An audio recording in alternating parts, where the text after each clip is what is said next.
make you want to live there. But it was.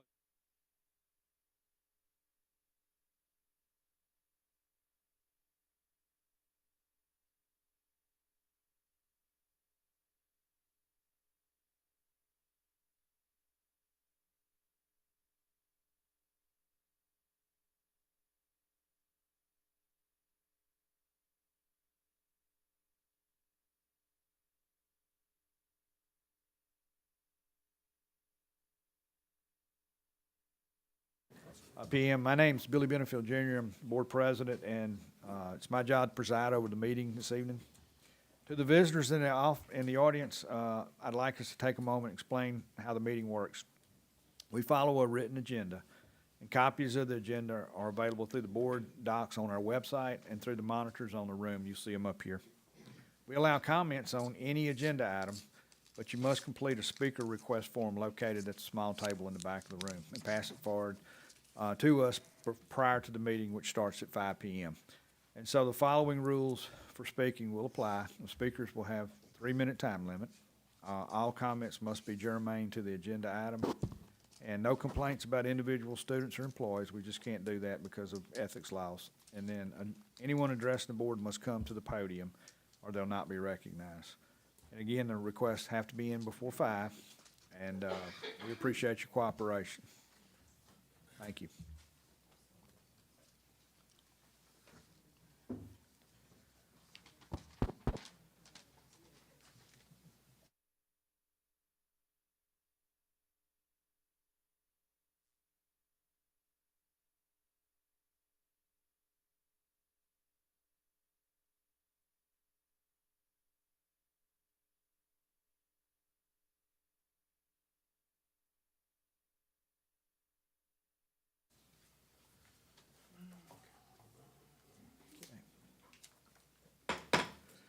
It's 5 p.m. and time for the regular scheduled meeting of the Niagara Parish School Board Committee as a whole.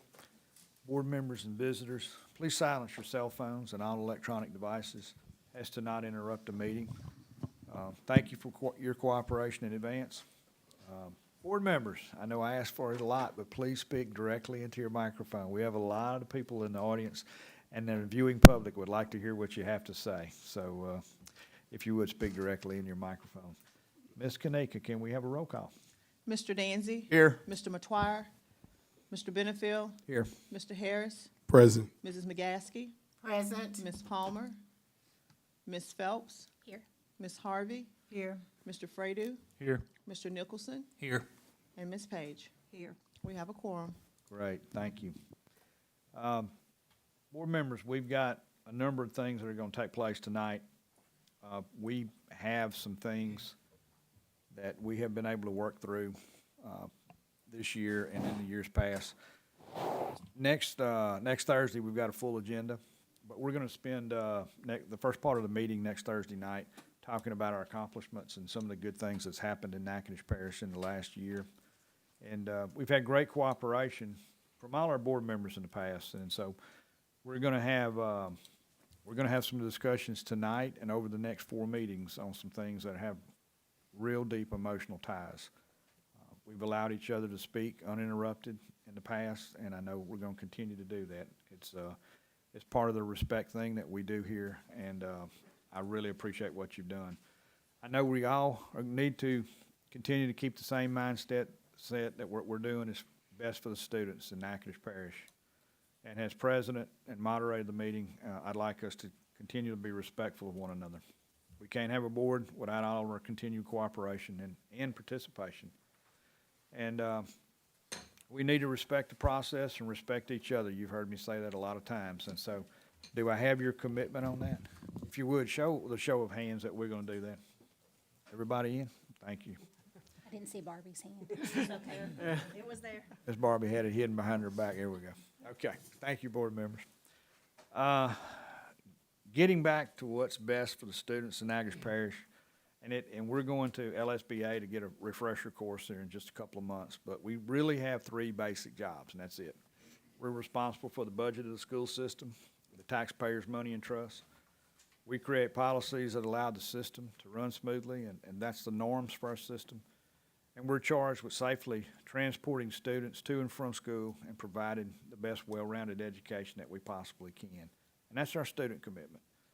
So in a nutshell, that's our role, and we're elected as representatives of the people in Natchitoches Parish to conduct their business, and I pray we continue to do that, especially all the good work that's been done in the past. So members of the public, again, we allow comments on any agenda item, and you have your speaking forms already completed, and we really appreciate that. And all of you attending tonight, I know this is a thing that's very near and dear to a lot of people's heart. We want to make sure that we get it right, and for us to do that, we need the input. So without any delay, I would like to add something that our friend Mr. John Geis sent to us. Something about our board duties and responsibilities. It's all about the best interest of all students enrolled in the schools and under the board's jurisdiction, and the location of the school housing, to see that the schools are operated in the best interest of the children and the taxpayers and meet the educational requirements of the community both today and in the future. It doesn't hurt, it's January, it doesn't hurt for us to refresh this.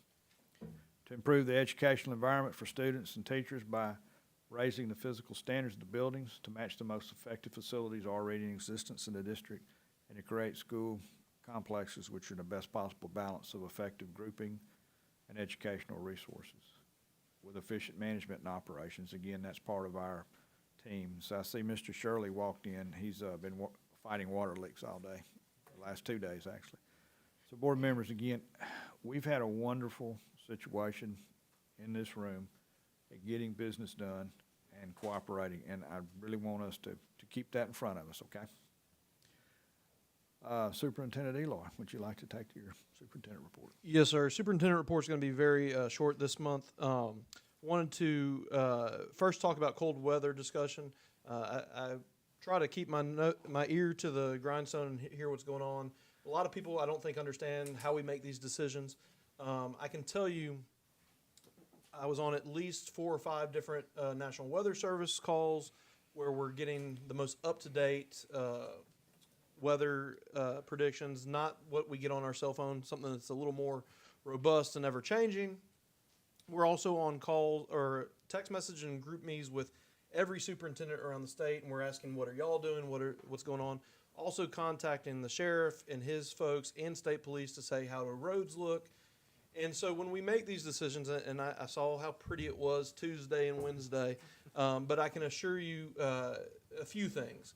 When the sheriff tells me do not put buses on the road, even if it looks beautiful outside, I'm not going to go against that. And then also, we have been, and I have to highlight Mr. Shirley and his staff. People will probably think that everyone had a nice little break. Mr. Shirley and his crew have been working round the clock to make sure schools were able to be open. He was up late last night making sure that was happening. Everything was great last night, and then we had a few surprises today. Campty lost water, and it's nothing that they did wrong. It's just there's leaks because of this, and we had to send Lakeview home early this morning. We'd love to give prior notice, but it is what it is. Same thing with LP Vaughn and NJH today. Some situations arose later in the day that we were able to make it to bus time, but those situations are not feasible to send students to school tomorrow. There are still several parishes around the state that are still out and are going to be out all week, and some of them even possibly next week due to infrastructure issues. So I guess what I'm trying to tell everyone is there's more to it than meets the eye. Lots of man hours in meetings to determine what's safest for our kids. On the other side of it, when we say let's go back to school, there are hundreds, if not, I'm not going to go over hundreds, but hundreds of miles of road in Natchitoches Parish. Again, when I contact law enforcement and they say all roads are open and roads are good, we go by that. There's no possible way for us to get on every road, but we will work with parents. If you feel that your road is iced over and it is a danger, then we ask that you work with your principal and say, hey, this is going on, and we can work with you and have some excused absences there. We're never going to, fault someone who did what they felt was the safest. And then we also have folks who are still without water and things of that nature. But we do all this to get back in school when we can, to be safe, but then also to where we're not adding a bunch of days at the end of the year. So that's my spiel on that. Board, I also want to bring to your attention, last month we asked for permission through the Strong Grant. You know, that's all federal funding, and it's through the grant we received to send some folks to the NIT conference in Dallas. Again, paid completely from the Strong Grant. No general funds there. We had something lucky happen. A few of our folks, 5 of them who were on the wait list that I did not put on your thing for last month, were taken off the wait list and they can now attend. We also, NIT, the national organization, reached out and they are asking our teaching and learning staff, led by Mr. Ben Legrand, to work one of the sessions. They want them to put on what we call the teaching and learning bubble that they've been doing for a while. And so what I'm telling you is there are 10 more additions to what you already approved. If you would like me to, for next Thursday, I can have those individually put on the agenda, but I was seeing if we could just piggyback those on the original, especially since that was on the Strong Grant. But I want to put that out to you.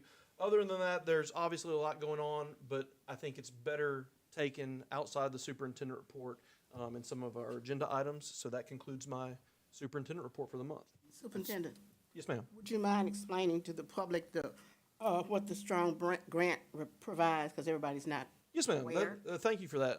So we went out to the Strong, we applied for the grant through the federal government. The federal government awarded us that grant through NIT. It's a 14 point some change $1 million grant, and it goes to paying our instructional specialists, which I'm glad you mentioned that, Ms. McGaskey, because a lot of people don't always understand those instructional specialists, especially when we're talking about budget issues. I want to remind everyone that although those are new employees within the past 4 years, those employees are paid fully out of the Strong Grant. The Strong Grant also pays for teacher incentive pay, which we will be instituting this year through that. And it also pays for us to go to professional development, such as the NIT conference. 5 years.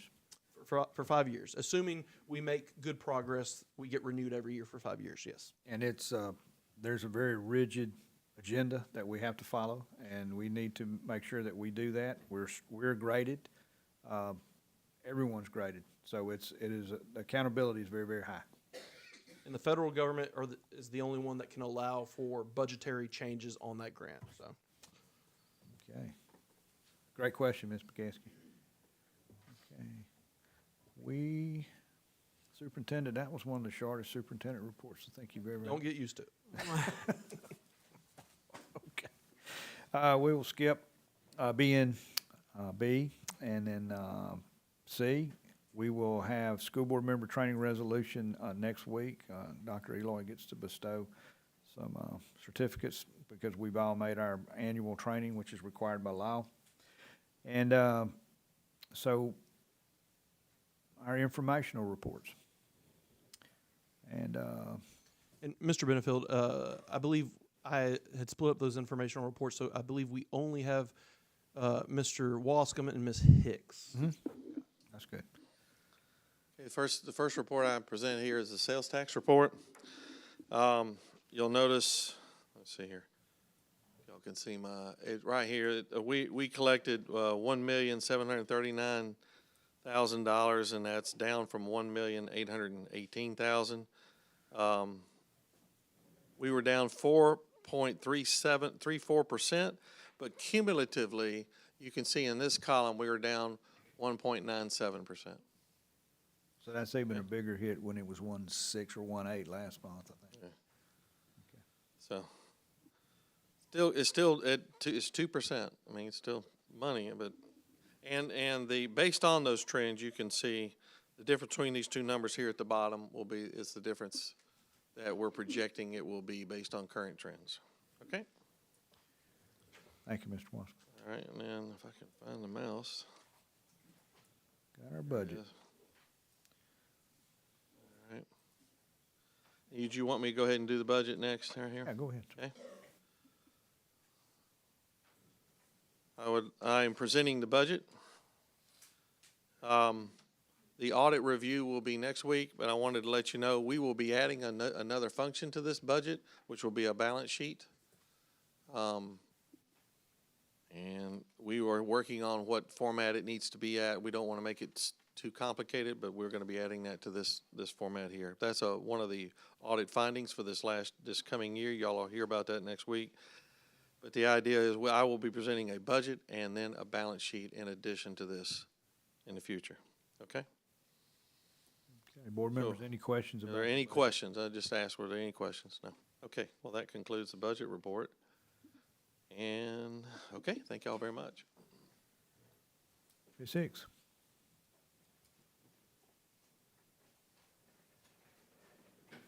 Good evening, everybody. My report this month shows that we submitted a claim for $256,444 and some change for the month of December. And you can see our ADP there. That's our average daily participation.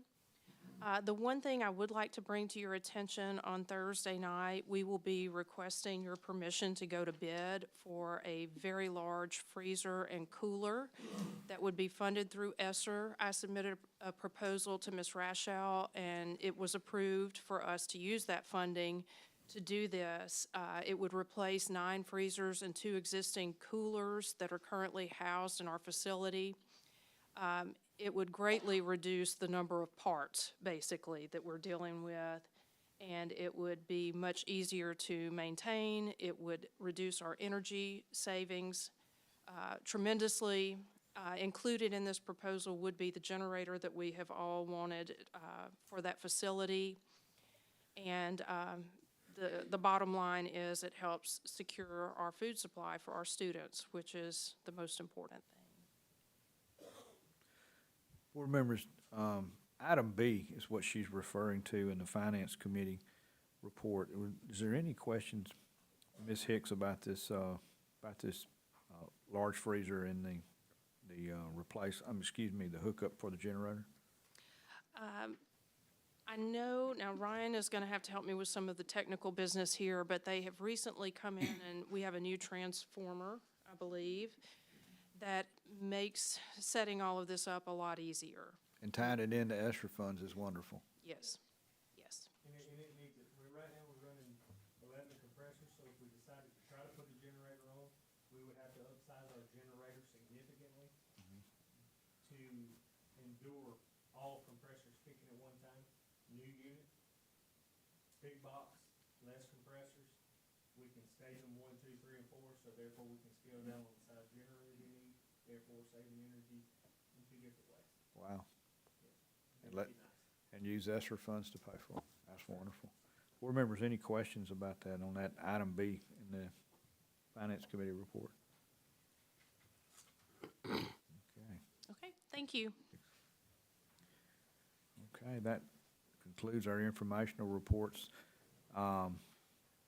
Since we've already talked about all the items on the Finance Committee, we will have that audit report next Thursday, and Ms. Hicks just covered the item B, so Finance is taken care of. Ms. Page.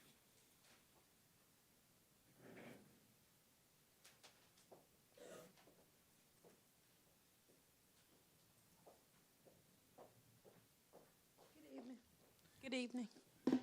At this time, I'm just asking that you all look at the list of updated hearing officers. We are required to have 5 based on based on the number of students we have in our district.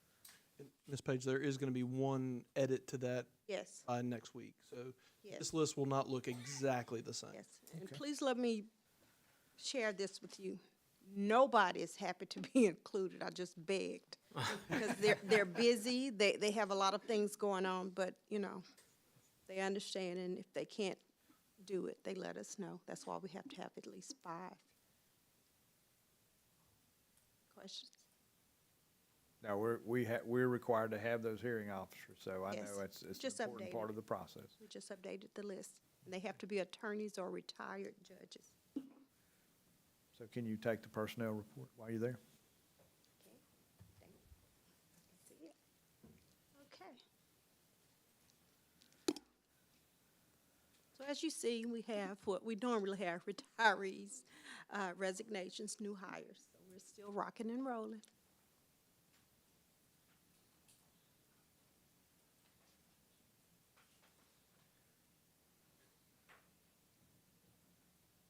Yep.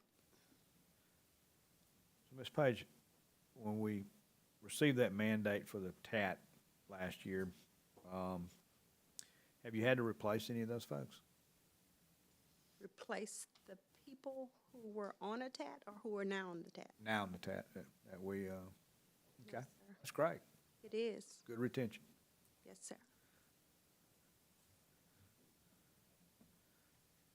To date, how many teachers have finished the TAT program, do you know? I really had planned to bring that tonight, but because we have a few things going on, I didn't bring it. Can I just bring it to you later so I can give you an Thank you. accurate number? Because Yes. we've gotten 4 since I've been here. Yes, Okay. thank you. Do we have any other questions? Thank you, Ms. Page. Okay.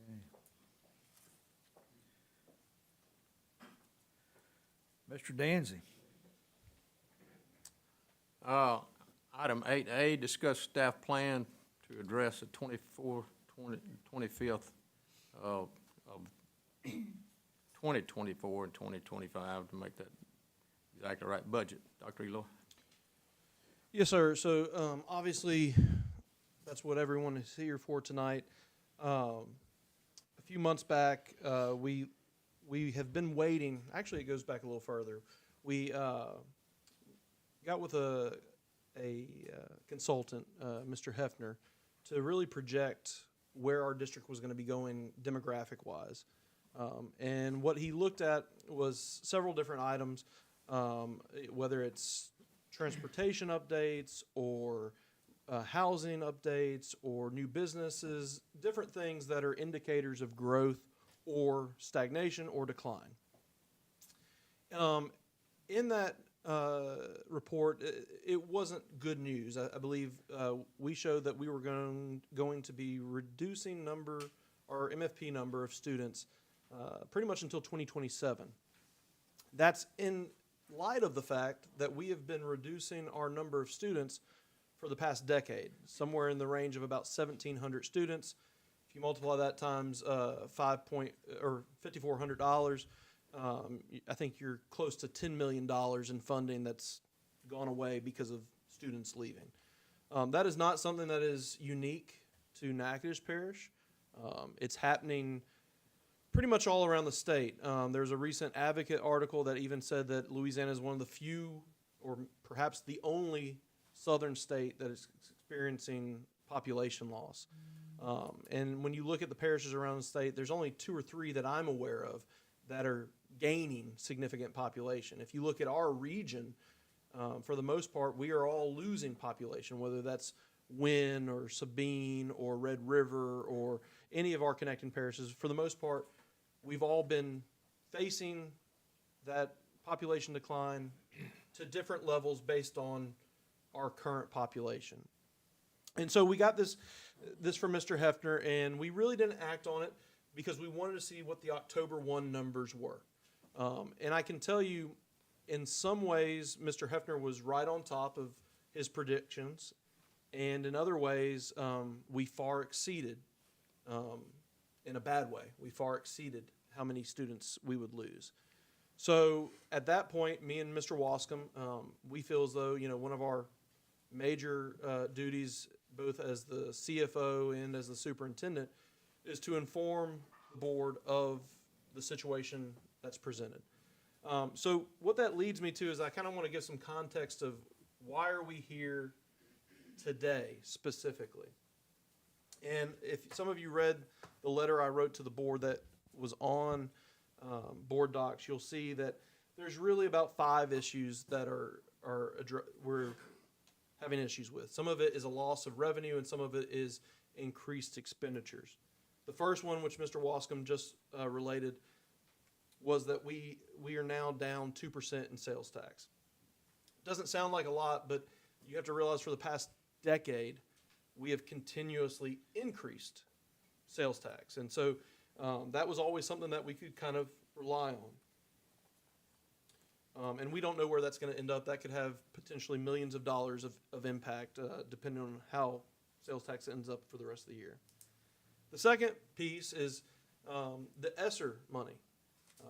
You'll probably hear us talk a lot about ESSER and what we spent money on ESSER, and a lot of people have mistakenly said, oh, the school board's rich. They got $30-some-odd million, but the federal government has been very specific about what you can and cannot spend that on. I mean, I'll be honest, when I first heard about the $30 million, I would have loved to have stuck that into a savings account for a rainy day and taken care of all that for the future decades to come. But unfortunately, or fortunately, depending on how you feel, that money had to be spent on learning loss initiatives or COVID-related items. So there's no real way to use that as a nest egg. What was good from the ESSER money was that for every dollar spent, around 20% of that money came to us in the form of indirect costs, with a few exceptions. For instance, the building over there, because that's a capital outlay project, you don't get indirect costs. But for the most part, we could depend on around $2 to $2.5 million every year during the duration of ESSER to be able to add to our general fund. The third thing, and I've already kind of discussed this, is consistent student count reduction. I would say, this has been happening for a decade, but not only has it been happening for a decade, but now we are seeing it probably exacerbate since COVID. You hear about the nationwide trends of students not coming back to public education, compounded with the fact that Louisiana, again, is losing population. So every year we lose students, we are looking at that being something we have to respond to budget-wise.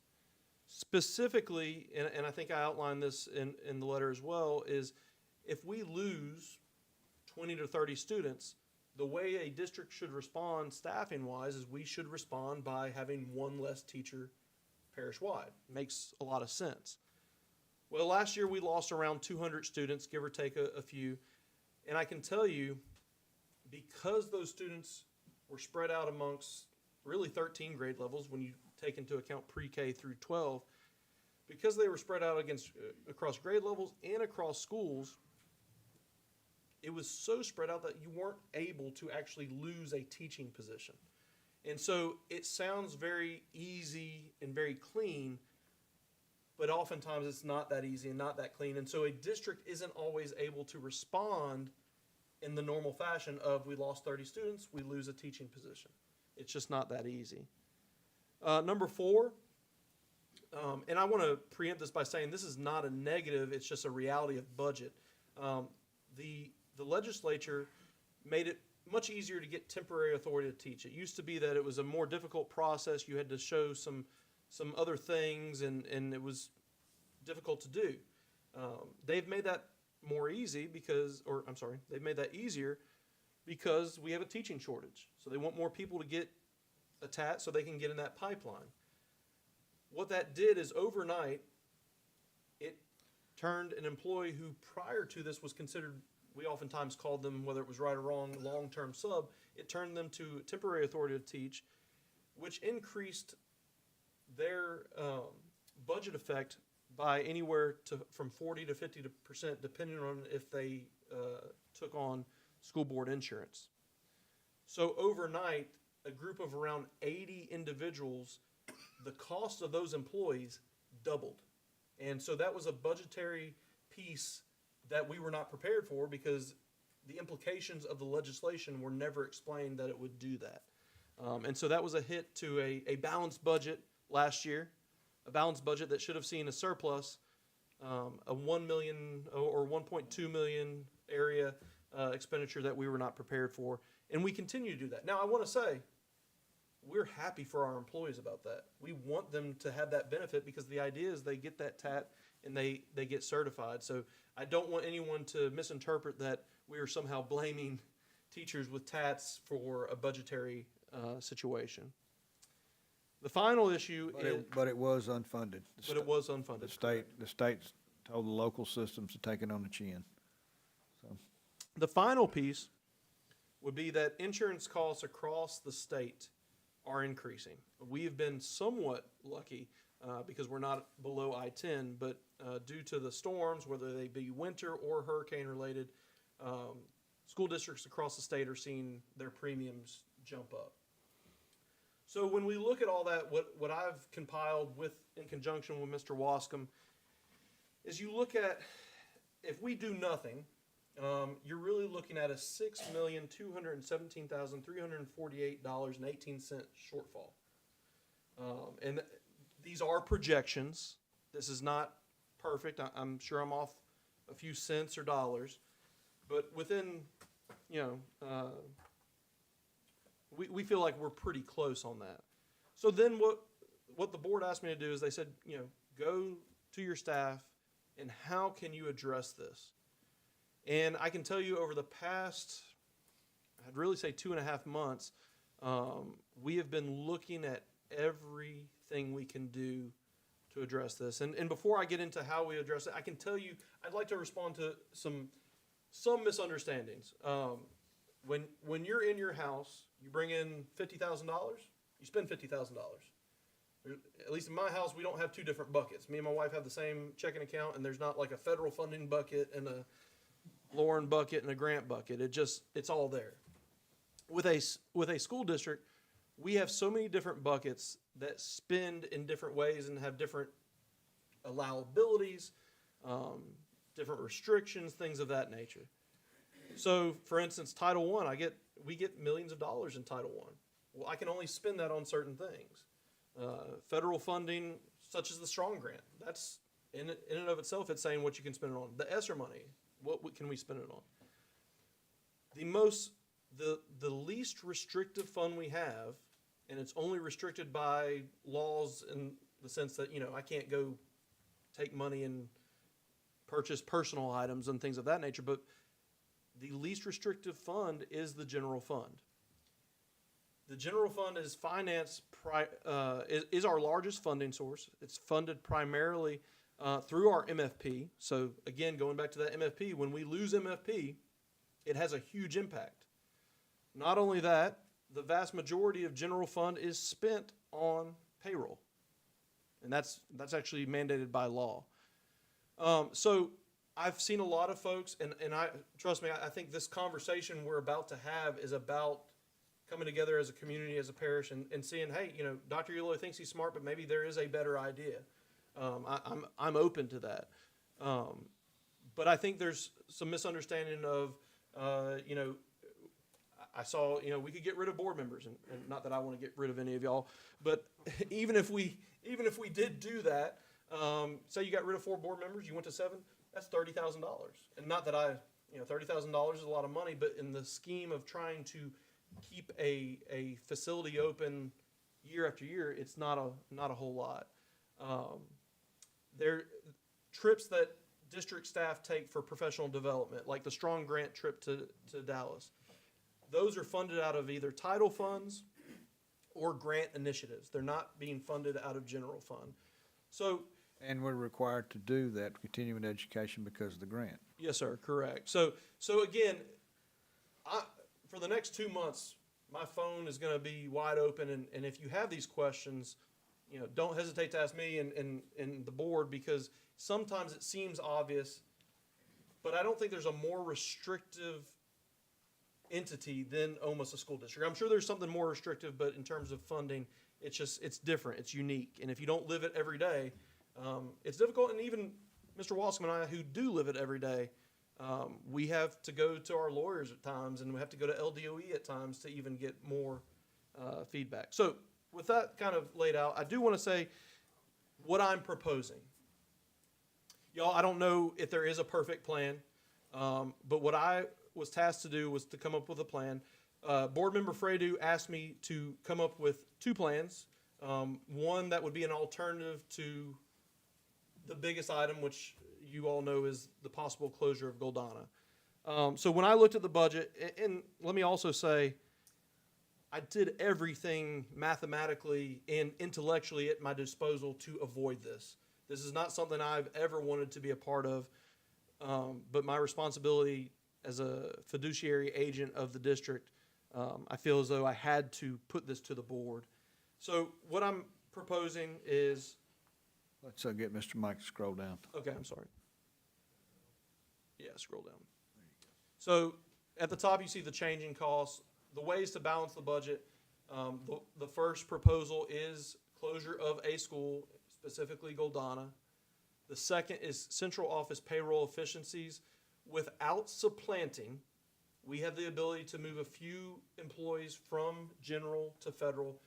We cannot do any more than we are already proposing, and we have to be very strict about that because of supplanting guidelines. We will, through the Strong Grant, you'll notice we get indirect costs from that. Unfortunately, ESSER gave us 20%. The Strong Grant, can you go back to where that was, please? The Strong Grant is only going to give us 8.465%, but that's still good money.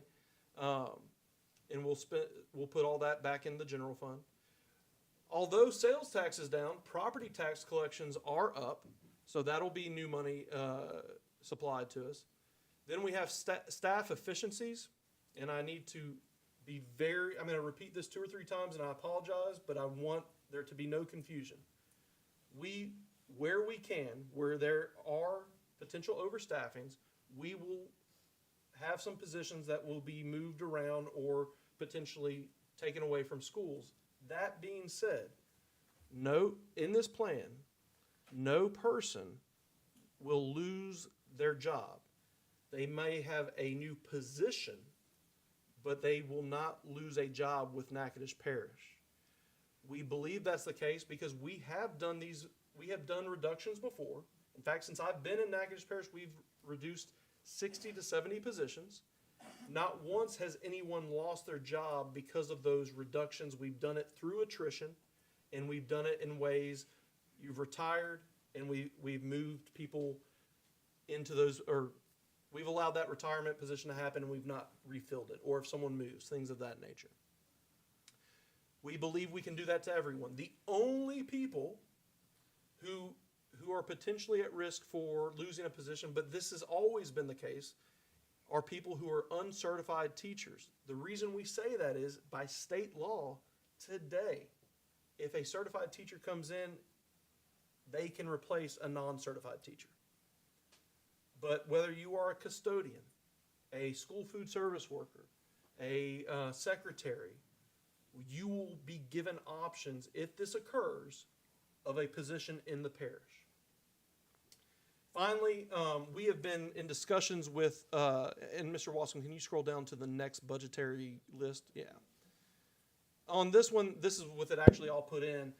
The final list is transfer of items from general to BRE. BRE is your building repair and equipment. You're going to see this change by next Thursday because we have been in talks with our lawyers. Every BRE was done differently. Some of our BREs say it's for building, repairs, equipment, and operations. Some do not. We caught that, and that means that number of 1.519 million will actually be a savings of closer to like 1.1 million because we have to follow the guidelines of that BRE, and we had things that were operations being pulled out of some BREs that were not operations. If we do all of this, scroll down a little bit more, Mr. Wascom, if they collectively, the board just takes this plan and says yes, then that would put us, and again, subtract 400,000 from that bottom line, we would have a surplus next year of $1 million. The following year, you might look at it and say, well, why is the next year only a savings of $450,000? That's because we still anticipate a further drop in MFP numbers in the following year. District-wide. District-wide. Now, let me also say, $1 million, you might say, oh, that's great, that's awesome that you have that much of a surplus. But I can tell you, $1 million is slim on a surplus. One major incident could cause that to go into the red. I know districts, it's not anyone near us, but districts who have surpluses in some years of 25 million. Can I add something? Yes, sir. If you look at our $10 million in reserves, and we roughly have a $50 million budget, just give or take some, $10 million in reserves means we need almost $1 million a week to run the system. And so if we have an emergency and we spend 5 or 6 million, and suddenly we have very little to no reserves, and we're required by law to have a reserve. So $10 million in the overall budget of a school system is not a lot of money. So some other items with this, again, I said move some school functions to BRE. Central office budget changes. I do not believe central office should be exempt from doing their part in this. Staff adjustments, consolidate. Another piece of this is consolidating NVA, which is our virtual school, with MPTCC, which is our alternative school. We would consolidate those two. Right now, they're operating as two different entities. They would be combined, and that would allow us to consolidate staff as well. There is the closure of Goldana on Plan A. On Plan B, the closure of Goldana becomes a keep Goldana open, but we would have to consolidate grade levels to where you would have K through 5. You would have a K1 classroom, a 2-3 classroom, and a 4-5 classroom. I do feel it incumbent to tell you that two things about Plan B. Plan B mitigates the shortfall. It doesn't erase it. Also, I will tell you as an educator, that is a budgetary plan. It is not a plan for ensuring that students learn. We're talking about Little House on the Prairie type of education, which I think, you know, we've it's not typical to have grade levels combined like that. Teachers would have 8 preps. So I don't think it's a viable option, but I did want to put something on there out of respect for Mr. Fredu and out of respect for trying to do everything we can in that arena. The final piece, and it really isn't a savings, is to turn Fairview Alpha into a full pre-K through 8. We would remove the junior high from Lakeview. I believe that a pre-K 8, if Goldana were to close, a pre-K 8 culturally is more appropriate for those students to move to. The transition, albeit a transition, would be less of a transition than if they were some of them were to have to go to Lakeview and things of that nature. I also am aware, fully aware, that this would create a longer bus route, somewhere probably between 25 and 30 minutes for each student. That's 21 miles extra between Goldana School and Fairview School. When you put that into how many minutes, it can some days be 30, it can some days be 25. What I've done is I've talked to Echo, and to take away that effect, we are looking to start school later in the day. So I know the concern now is that students are sometimes getting on the bus before that 6 a.m., which they're not supposed to be, but we know it sometimes occurs, even though we don't want that to happen, where we could possibly start school 30 minutes to an hour later at some of these schools to where students would not be waking up at these early mornings. At the same time, we are also looking to talk with Echo about putting GPS tracking on the busing, so that way parents would be able to track where their students are at all time. I want to say, I know that's a lot of information, and I know that's me putting out some things that I think make this perhaps more palatable. I am not so naive to think that me talking about starting school later or going to a pre-K 8 as opposed to a pre-K 6 and a high school will make this any easier on folks. But I am committed, if this is the will of the board, to working with parents as much as humanly possible to make this to minimize the disruption as possible. And as I say that, I still understand that it is a disruption. So I feel like that's the entirety of what I'm to present, Mr. Benefield. That's a lot. To move to. Yeah, it's a lot of information. Board members, this is one of those agenda items that we would like to hear some feedback from the public. And I would like to ask Ms. Gail Cloud if she would like to come to the podium and speak. Mr. Wascom, do you have our timer?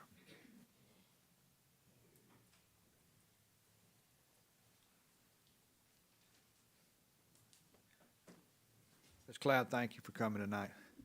Thank you all for having us too. And, I am Gail Cloud. I'm the mayor of the village of Goldana. And it is our privilege to be here, and I appreciate all the people from our area that has shown up here tonight too. And I'm here to say that I'm very sad, along with all these other people that are here, I'm sure can say the same thing, that we are about to, it's a possibility that we're about to lose our Goldana School. This is a backbone to this community. It has been there for over 100 years. And if we lose our school, we lose our community. But not only will we lose our community, the surrounding areas around us, such as Reedhammer, Creston, Ashland, part of Campty, and on by Booby, it will affect all those areas because all of our people that go to most of the people that go to Goldana School come from these other communities. And it's the teachers and the students, the cafeteria workers, janitors, anyone that's employed in the school system at Goldana comes from these surrounding areas. So we will all be affected by this. And I know that everyone's going to have to be relocated. As Dr. Eloy said, there's going to be people going to other schools. There's going to be people traveling probably from 30 to 50 miles a day to get to work. And that's not going to be good on the people. And I have discussed with several people, including parents and the citizens, I have discussed, and we have come up with a plan that I know that probably I'm going to get some boos on this, but the only solution that we have come up with would be to a proposal to the board to have an election to maybe pass a property tax. And if the board would vote for this and it would pass, it would be used strictly for District 7 schools. That includes Fairview, Goldana, and Lakeview. And I know that it would, we're taxed to death, and it would affect some people. It would affect the landowners, timber companies, mostly the business owners. But I think that... Okay. Thank you, Ms. Cloud.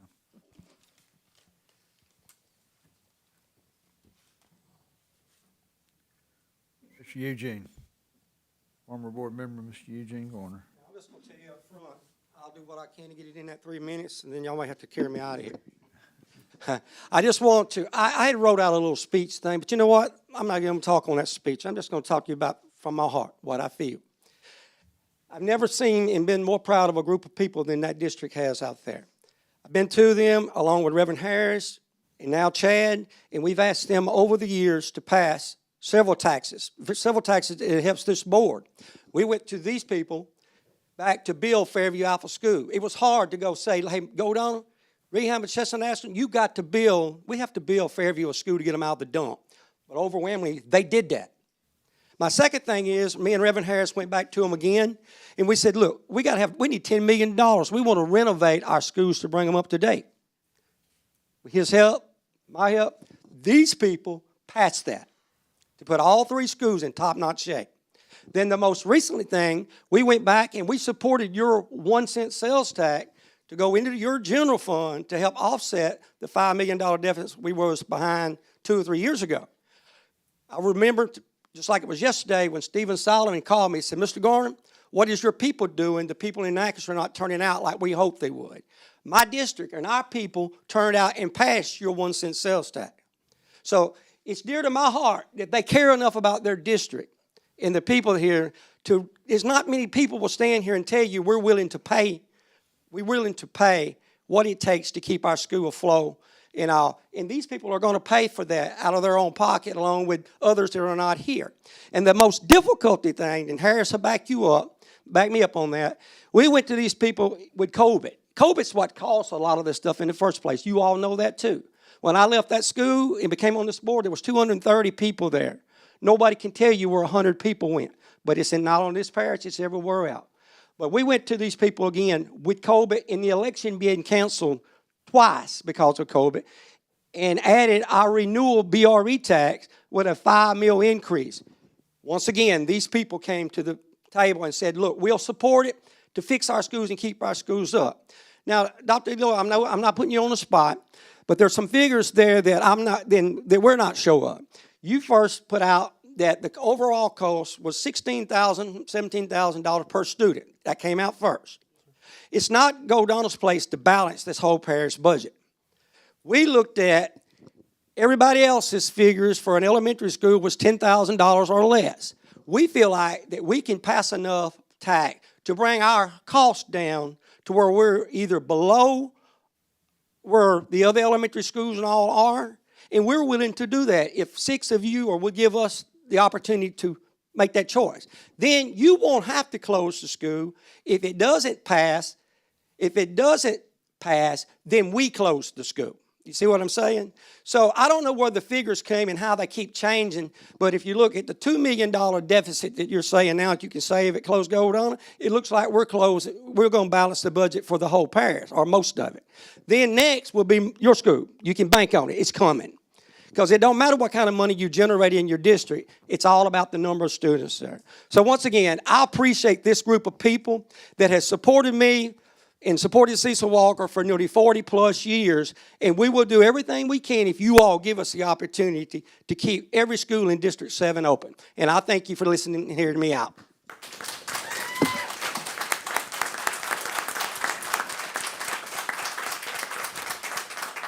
My wife said that to you, by the way. Thank you, Mr. Eugene. Thank you.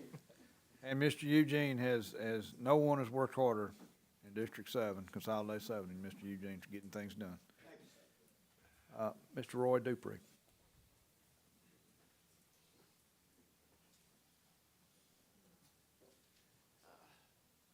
My name's Roy Dupree. I'm a former teacher and principal at school at Goldana.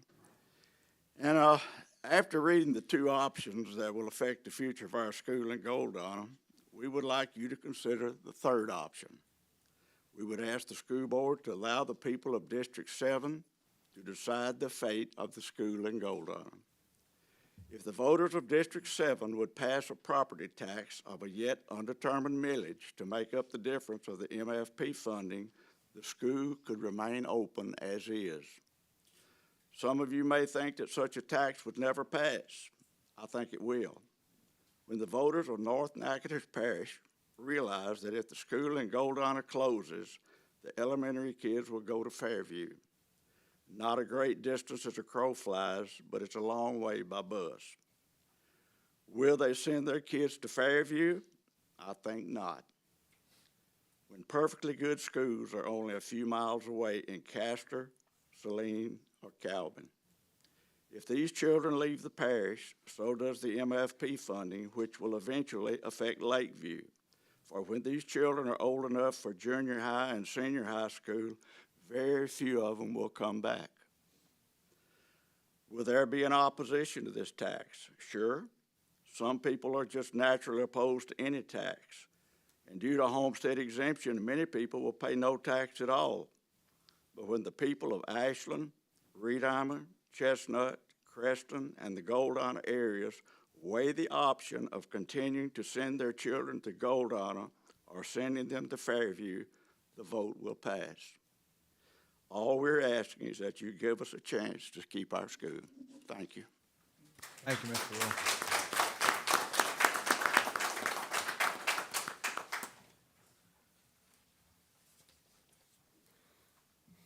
Ms. Page? Yes, ma'am. Well, I have a Page and a Robert, so we have a tag team action going on.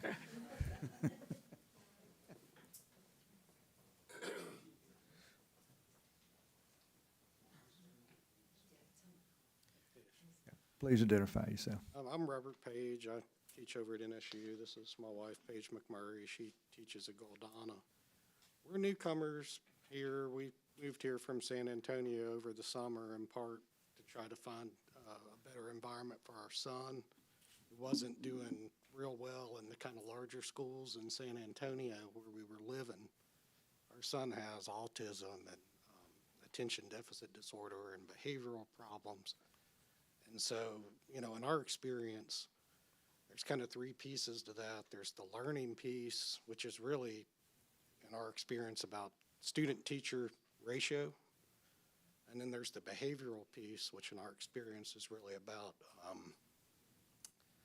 kind of having accountability, but in a caring way, you know. And then there's the social piece, which is about, you know, kind of having a tight-knit group where you don't fall through the cracks. And so we actually live in Wynn Parish, but we chose to go to Goldana. My wife chose to take a job there. She had other offers. And I just wanted to tell everybody that, you know, when it comes to certain things, you know, there's intangibles. And it's done real well. They're doing very well at Goldana in that respect. It's been really good for our son, and you know, we feel like it's just been a really good experience and helped him turn around a lot. So I just wanted to let everybody know about that. I'm just going to add to that. I was just going to add to that. Yeah, when we came here to the Natchitoches area, Paige, speaking to the mic. Here we go. when we came to the Natchitoches area, we were looking for a place to grow and a place to call home, and Goldana has far exceeded our expectations. It has been tough. Some of the people who have made immense differences to my son are here in the audience. But I also wanted to say I've never felt more supported as a parent in any school district that I've ever taught in or that I've had my son in. And it's because of the quality of the people that we have here today. So Goldana does not have the facility resources that one would hope to have, but we are rich in human resources. The people that we have here are truly amazing, and I have to say, listening to about passing property taxes, I'm also impressed about the community as a whole. I think that if more people knew what kind of community and what kind of learning environment and the environment that kids are able to develop socially and emotionally, I think that they would want that kind of environment for their kids to be in. So it is a resource that you guys should be continuing to support if you can.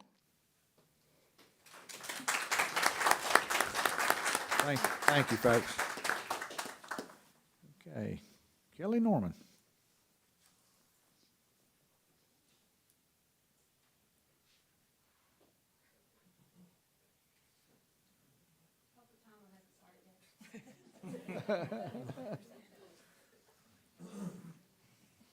I'll probably be really quick. I'm Kelly Norman. I'm a teacher at Goldana. I get very nervous in front of grown-ups, so. Proud of you, Ms. Norman. But as a teacher, I felt like I should just say a few words. My kids went to Goldana. I joined the military when I was 18, and I left the area. But when I got out, I came back to Goldana, and I was one of those kids in high school that came to going, when I get out of here, I'm never coming back. But after 5 years in the service, I came home, and I wanted my kids here. Miss Wells is here. She taught all of my children. So it means a lot to me to keep our school open. So whatever tax, whatever budget has to be balanced, whatever you need to dig into and find a way to fix the problem, the teachers are 100% behind you. The students are. You know, you don't want to upset them. You don't want to say too much in their presence, but they're aware of what's going on. So just find a way to look through this again and figure this out, and we'll do whatever we need to help. I can say I give more than 100%. During the Christmas holiday, for example, if you drove by the school, 5 days out of that, 2 weeks off, my car was there for several hours during the day, getting ready for my kids to come back. I do extra programs, things with my kids with AR that other schools don't do. Money comes out of my pocket to help encourage those kids to read more books. And they'll come in and tell me, like over the break, kids came back and said, hey, I read this book while I was out.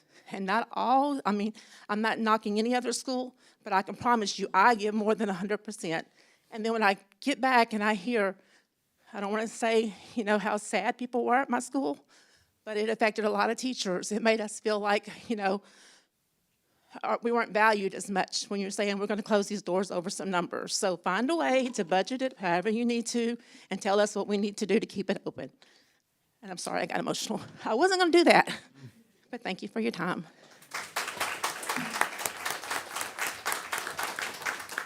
Thank you, Ms. Kelly. Okay, Mr. Nathan.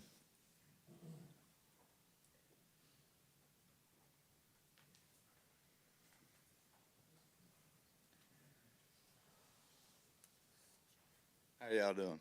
My name's Nathan Cherry. I'm a nobody from nowhere, but I live in Ashland. From all over the place, born and raised in South Louisiana, moved up here. Met a woman, ended up in Natchez Parish. Love it. We've raised 5 kids. They all went through Goldana, and I fell in love with it from the beginning. But I will ask this, I'll make it personal. Everybody here has a family. Everybody here has got a past in their family. Everybody here has been to family reunions. So everybody here knows what a cornerstone is.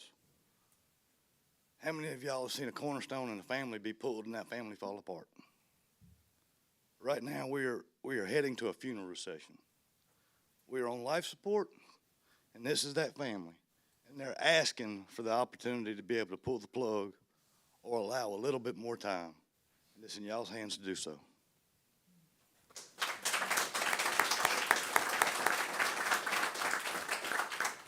Thank you, Mr. Nathan. Miss Angie Johnson.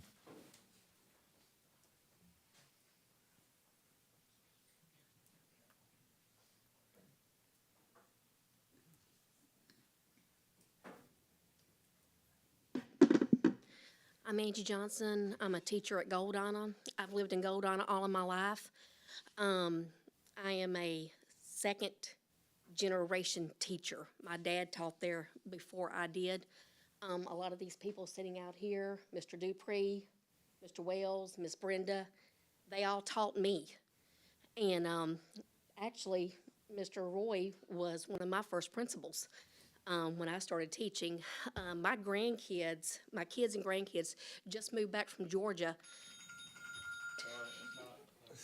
Okay, I was gonna say, whoop. So that my grandkids could attend Goldana. And my grandkids are 4th generation attendees. And this school, our school, is our passion. It's our community hub. And if that goes away, everything goes away.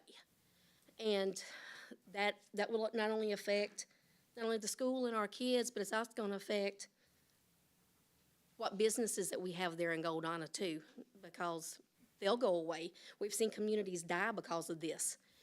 And what I would like to say is, we love our kids.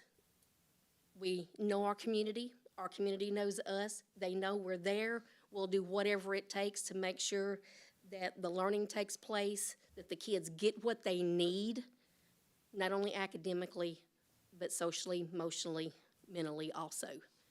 And I beg, please, if we can, like Ms. Norman said, if we can come up with a solution to keep us open, that would be awesome, because our kids already know something's going on. We have not said much of anything to them. We haven't said anything to them, but rumors have been going around for 30 years about Goldana closing. And that's one reason why we've lost so many. It's because of the rumors. Now, granted, we did have families this year that moved because their jobs took them elsewhere in the state or either out of state, but rumors have hurt us. And our test scores for middle of the year have doubled. And we have worked our little heinies off to get that where it should be, and we are still working to get them even more, because we want more than double. We want it triple. And so we're willing to put the work in. We just need somebody to back us up. Thank you.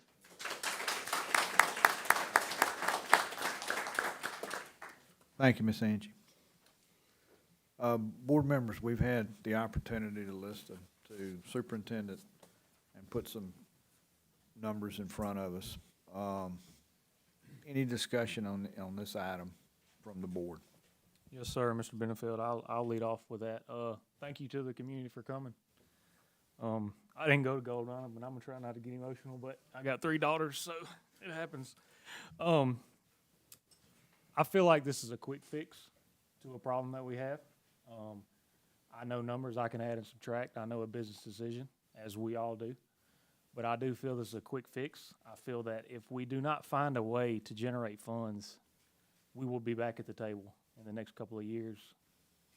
Next couple of years, not 5 years, not 10 years, next couple of years. We will be here talking about Lakeview or Fairview or Marthaville. I know with Lakeview, that is a big topic in the community, is why we have lost a lot of what we have lost. People do not want their kids to go there at times, and you won't find a bigger supporter of Lakeview in this room. I can promise you that.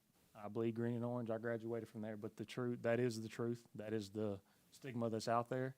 And I think, I'm not calling anyone's name, but I think neglect over, several years ago, the central office plays a role in that because of decisions that were made. And I think that I'm hopeful that this man has a plan to get it headed back in the right direction. I think that started this year. The discipline numbers are better, and we have proof of that. So I'm asking this board to hear these people out. If they're willing to bring that cost down out of their own pockets, then who are we to deny them that opportunity? If they get it in line with these other schools, then they have done their part. We talk about the budget of Goldana is 2.28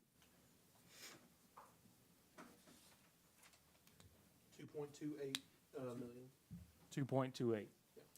So, we can buy a freezer with ESSER funds, but we can't help balance the budget of that school with the ESSER funds. People in this office are very good at moving numbers and doing what they can do with it. I know there's more that can be done. And I don't discredit the work that you guys have put in over the last couple of months, because you've done a lot. You have. And I hope you don't take that personal, but that's how I feel. And I know that low numbers is something that this district is going to fight for the next several years. And we've got to find another way to come up with the funds. And right now, tax is the only option. And I know what's going to be said is that we don't have time or this and that. And we've got funds, and those are emergency funds. And I can't think of a bigger emergency than trying to keep a school open, in my opinion. And, I think these people here, if something's on the ballot, it's going to pass. I feel confident in that. And it's not just Goldon. I don't know if you know the area, like they said, Ashland, Reedheimers, Clear Lake area, Tree Shells. That's a big, broad area. And it's spread out, and it's not a big number of people in town, but it's people, and they're good people.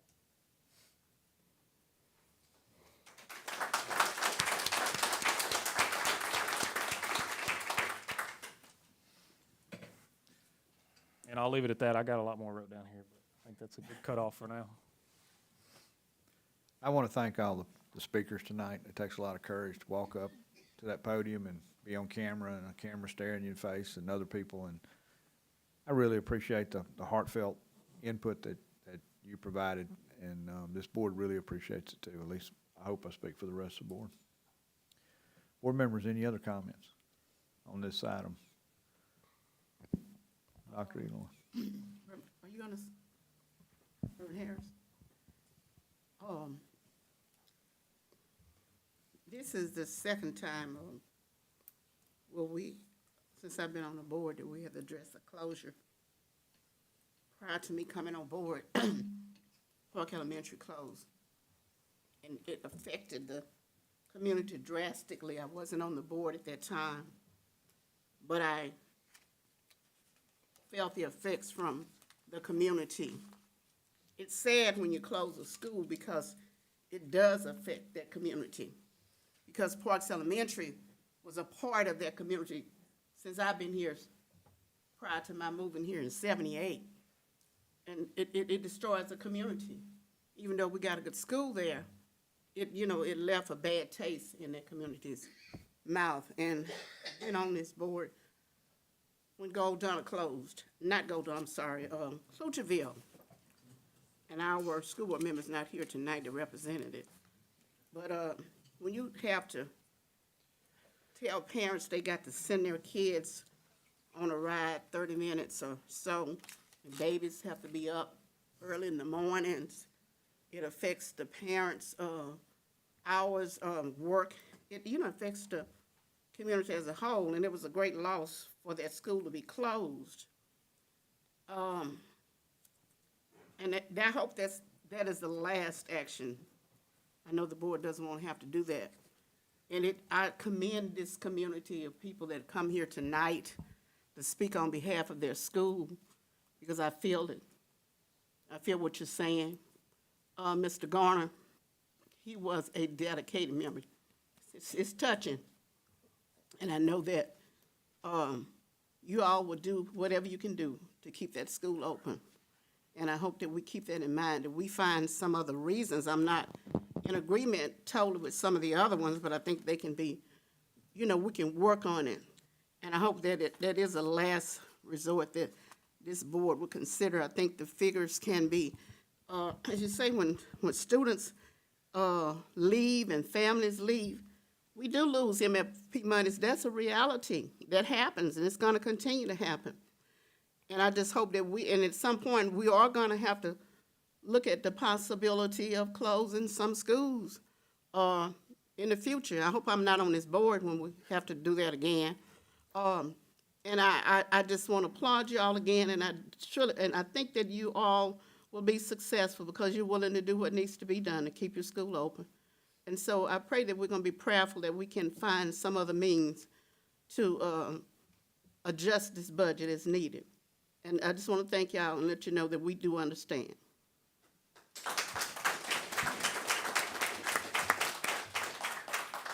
Thank you, Ms. McCaskey. Any other board member would like to speak on this item? I can speak briefly to it as well, because I think they've said pretty much, and the people in the audience have said the same things that I've been thinking throughout this whole process. And the first thing is that it's about more than just the money. It's about what's best for these kids and what's best for these students. And I can't imagine that putting a 4 and a 5-year-old kid on a bus and driving them 30-plus minutes to somewhere else is in any way beneficial for those children. I know the financial aspect of it. As a board, we are responsible for making sure that we are responsible for the taxpayers' dollars and the schools that we have. But I have got to imagine that there's a way that we can figure out how to keep this school open. And if that community is willing to talk about passing a tax to be able to support that school, I can't see that there's any way that we could deny them at least that opportunity to show that they are willing to do what they need to do to keep that school open.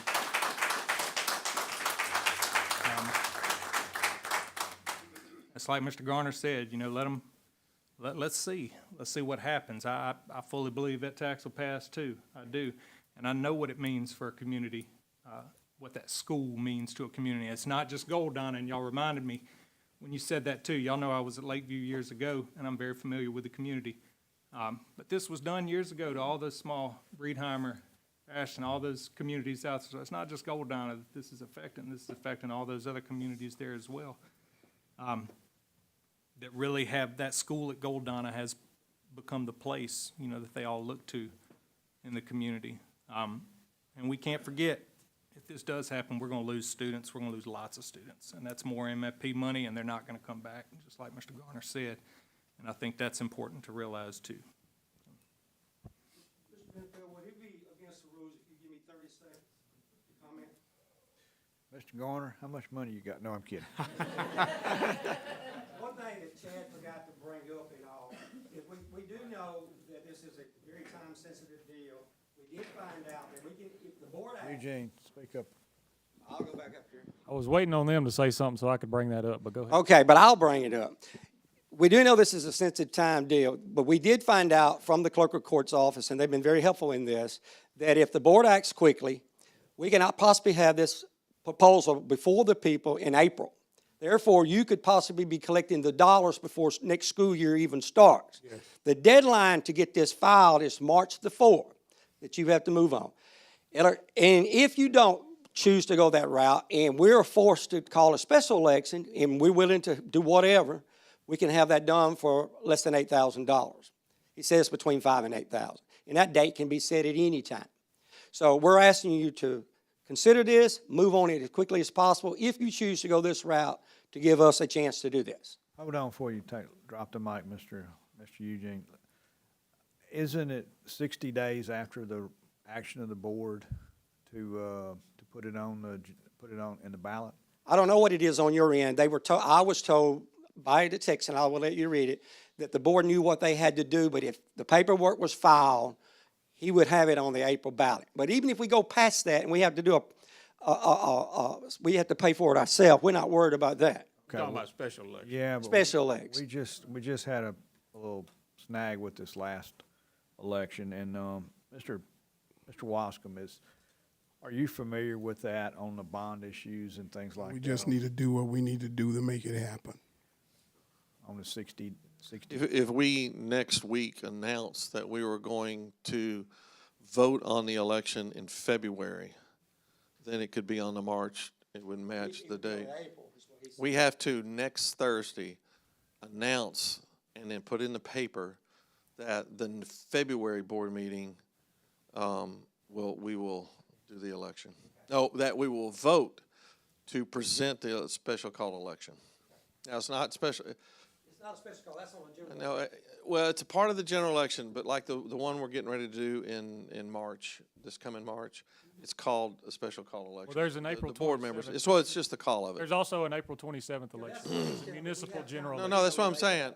We've missed the window for the March election. I'm just saying for the April election, next Thursday, you would have to announce, I would have to sit up here and make the announcement, the official, then I have to put it in the paper, and then we have to vote on it in the February election. We had planned on voting on it in February anyway, so that would be within that time constraint.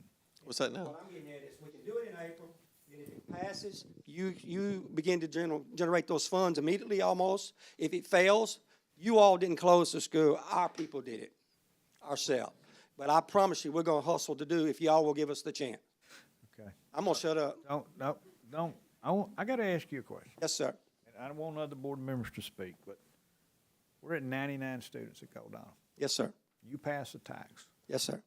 Your district, the whole consolidated 7 is Goldana, Fairview, Lakeview area, Campty. So you're gonna pass a tax for all these folks. Now, you have 99 students today, and you do pass this tax. What is the drop-dead student count at Goldana where we say we just can't do this? Well, I'm like this, as long as the money comes in to pay for it, you know we've looked at our BRE, I'll tell you that, Mr. Lee told me the other day, it's up 27% this year over last year's figure. With the other industry and stuff that is moving into this parish, I can't really answer that honestly to you. I'm not saying it won't come at one time, sometime or another. Another thing, if this proposal moves forward, Dr. Elor, I would like for you to reconsider moving the 6th and 7th in the pre-K from Gold. I would like for you to consider leaving it just like it is. That's another part of it. Right. If you try to take a 4-year-old and the parent has to drive them to Fairview, then go back to Fairview to get them, they're not going to do that. They're going to cross whatever way they can to go to Calvin, Selena, and wherever, to where they can be in school, a stable school, for at least for the time being. So I don't feel like that's doing justice. I think that's putting a Band-Aid on the situation. So I'm asking you to think about that and please reconsider that part if y'all move forward and choose to move forward with this. Okay, but is this a Band-Aid if you get down to 70 students or 75 students? But right now, we're hoping that I'll be honest with you, I'll just say it. I hope some of the private schools fold up.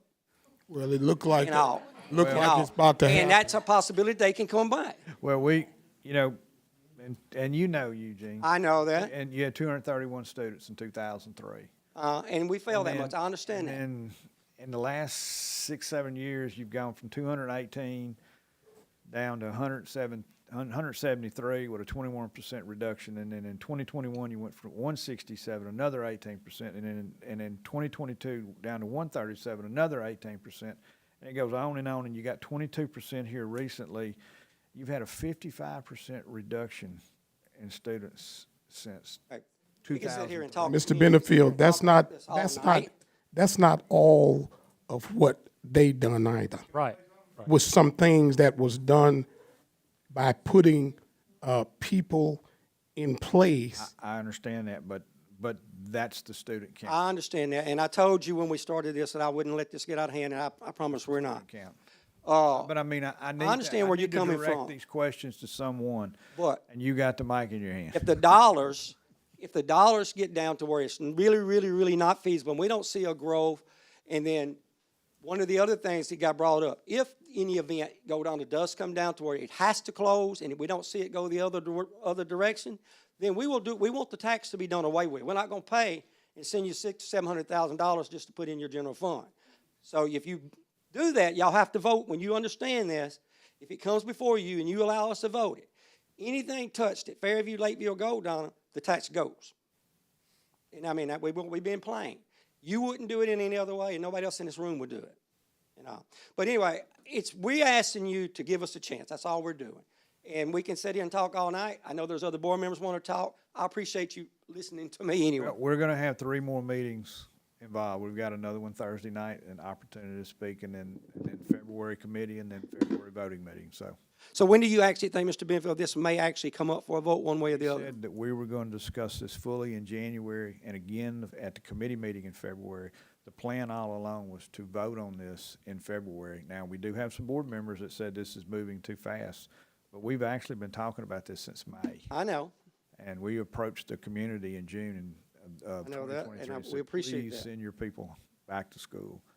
And we lost students, we lost 35 students then, or 30 students between the school year and this year.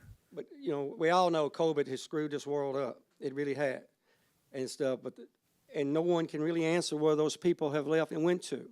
But I'm still saying it's not going to start with just Goldana. You may get through Goldana, then it's going to have to move to another school, then another school. We have another school. I know you do. That is on the same trajectory. You know. And we're trying to do the same thing. And I understand Appeal to that. those folks to bring their people home. Yeah.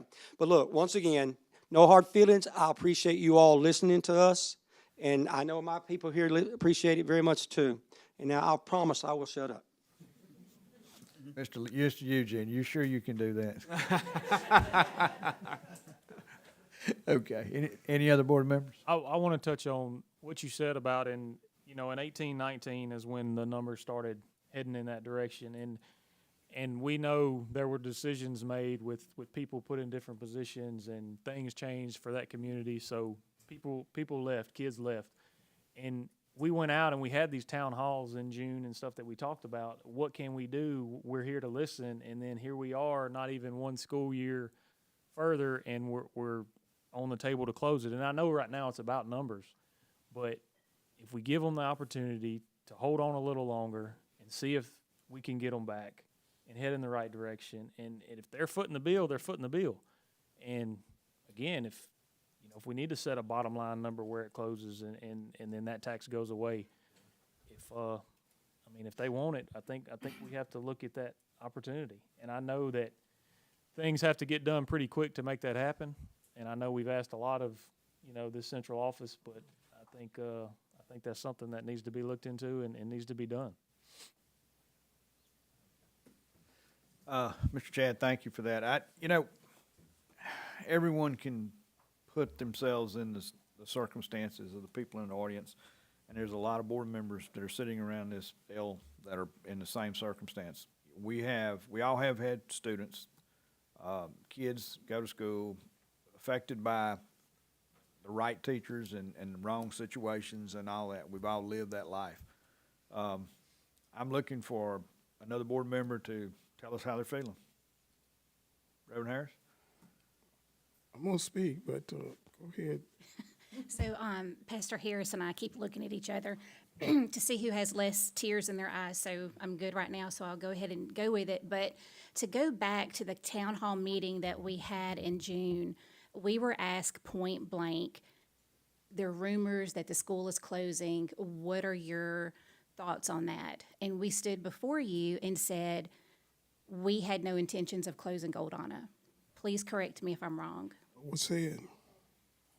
So whenever it's said that we brought it to the community in May or June, we didn't bring that to you saying, we'll close your school. That was not what we presented to you. And not until the past month or two has that even come up, period. And so for anybody to make you feel like this has been going on low-key, under the radar, it has not. Chad, do you agree with that? Yes, I agree. I think what's been talked about is the low numbers. Right. Actual school closure was not mentioned until we showed the MFP or the cost per student on that screen. That's the first time it was mentioned by a board member in this room. So the low numbers have been talked about, yes. Right, but not closing the doors. Yeah, this is the first of it. And they've been low for a long time, and everyone was aware of it. But Yes, they have been. when it did hit, it got, like Ms. Phelps, I actually said it. I said, we have no intention of closing this school. Right. We came to Goldana to try to bring connectivity to the community, to try to bring internet to the community and make an investment in Goldana to keep it open and keep the kids connected for educational purposes. And that didn't work out the exact way we planned, but there were strides made there. But going back, I would say about 8 years ago, whenever I was on the Chamber of Commerce board, one of the things that we heard repeatedly throughout the parish is that the outer line communities do not feel like they're a part of Natchitoches.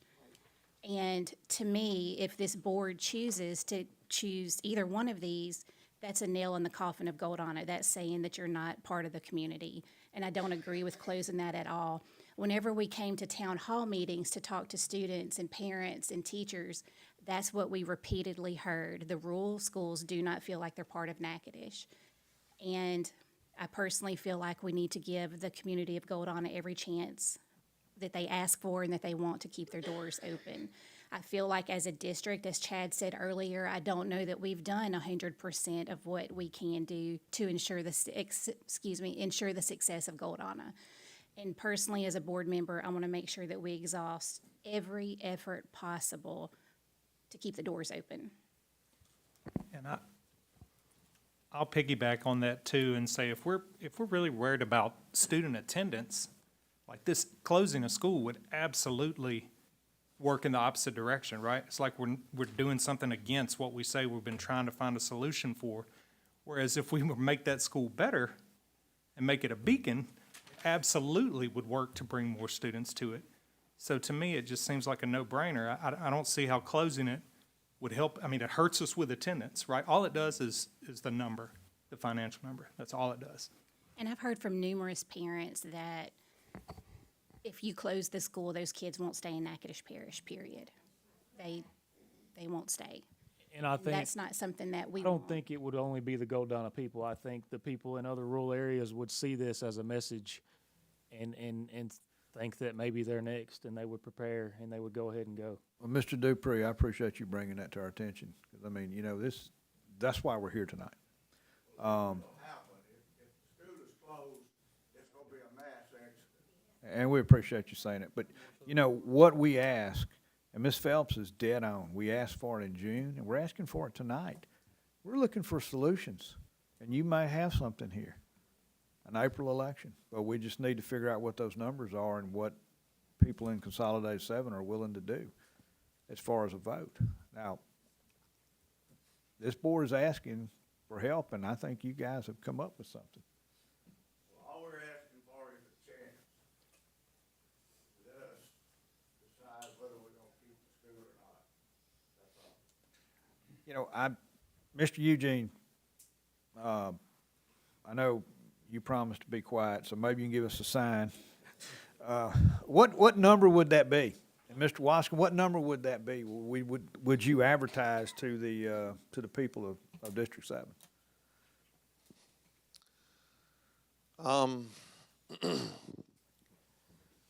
Right now, our current collections is 1 mil in District 7 collects $100,000. So we need to understand. So for every meal, it's $100. For every single meal at the current taxable base. Now, that can go up and down, but generally, it's on the way up. It was, as Eugene mentioned, it was 27%. increase this last year. As if we can keep doing more oil, gas exploration, that would help a lot. But I would like to say that I haven't really come to the final number, but I can't see that we're going to probably need to have to raise 16 to 20 mils. Okay. I will tell you this. I'll promise the community this. In the event that I only need 16 mils, let's say y'all approve 20 and y'all only need 16, I have the ability to ask for less. Do y'all know what I mean? It's like you're authorizing me up to 20. Roll it but back. I can actually roll it back as is needed. But now let me tell you what y'all are currently paying.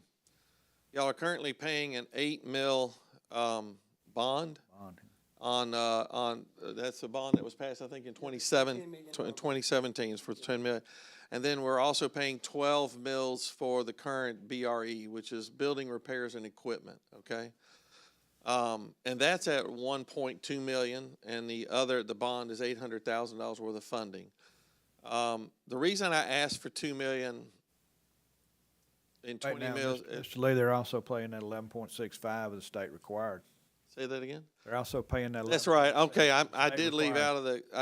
out there is a constitutional millage of 4.65, and there's another one we just had renewed that is within the state that goes to the general budget for 7 mils. So that's, once again, that you have 8 mils on the bond for y'all. There's 12 mils that's a BRE, so that's 20 mils total. Then there's 7 mils that is the total parish of Natchitoches, and that's for general fund. And then when the school board was established back in 1800, it was 4.6 mils was established as a constitutional millage. So right now they're at 31 mils. So they're at 31.65. Is Fairview paid for, or do you know? Fairview's paid off, yes. So we paid it off early. We paid it off last March. So Yes. those mills have already fell off. That's correct. Or did you, or We didn't have a savings because of the way it was managed. But I feel if we can keep increasing, that millage will go down 1 or 2 mils, hopefully within about another 3 years. But we're going to have to stay, the bond payments will have to stay at 8 for at least the next 3 or 4 years. So if we're talking about a 20 mil, that's 2 million. So we're talking about footing the whole bill of Goldana, which is not the responsibility of the people. If they're willing to make up the gap that's what we. and trend down that per student costs, which is what we started talking about, that's what. Well, Chad, what I'm saying is not, I'm asking for authorization for 2 million because I am looking at the trends that Billy just brought up. Right. Y'all are currently lost 29%. There are 135 students left in August. Only 98 showed back up for MFP count in August. In May, 134 students. What happened? Why? Now, if that trend continues, you're going to be down to 70 students next August. Our MFP just plummeted again. Okay, if it continues, it has to bottom out. Now, from my business standpoint, you have to understand things need to bottom out so we can understand, and then here we project up. We need to stop the bleeding, and then we have to hemorrhage up. I'm asking for 2 million because right now you have to think from me financially that I'm projecting 20 less kids next year. So 20 times $6,000, that's 1.2 million out the door. Is that right? 1.2?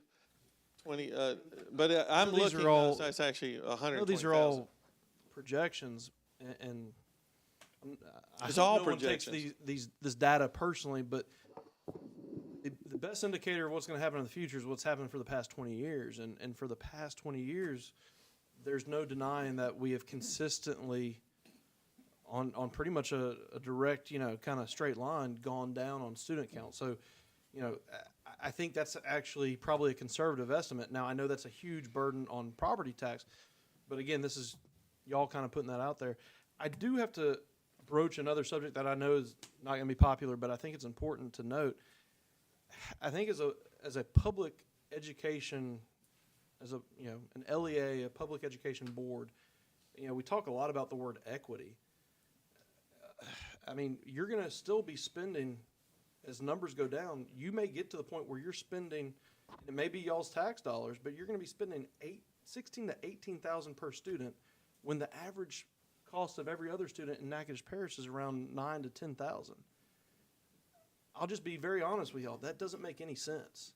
And I know that's not a popular opinion, but I feel obligated to say that for 99 students, we're gonna be spending exponentially more in comparison to every other student. That's if we're static. That's if we're static. And so, again, I know that's not anything anyone wants to hear, but it's the truth. And I don't know how we necessarily justify that to the other public, because y'all love that community in a way that probably most of us won't understand who aren't from there. But we, as a board, collectively have to be looking out at the entirety of the 5,000 students in the district.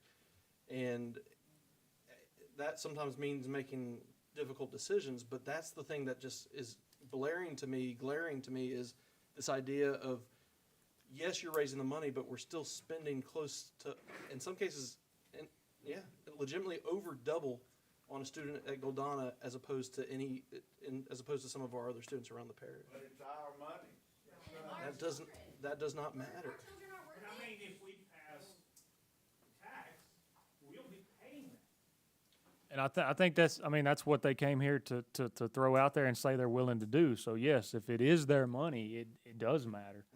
I think it also matters what the board looks at it, though. I mean, the board is approving paying, the board is still approving. The tax dollars that come in through general fund are paid for by y'all. It's all paid for. I understand that. I know the logic you're using, but it's still an inequity across the parish. It is. And at one time, this board had been approached, and we all know it, about a bond for this city for a turf football field and this and that. But and nobody said they wanted that except the coaches. And now we have community members saying they want to spend money. And it wasn't brought up. Yeah, it wasn't brought up, but it was ready.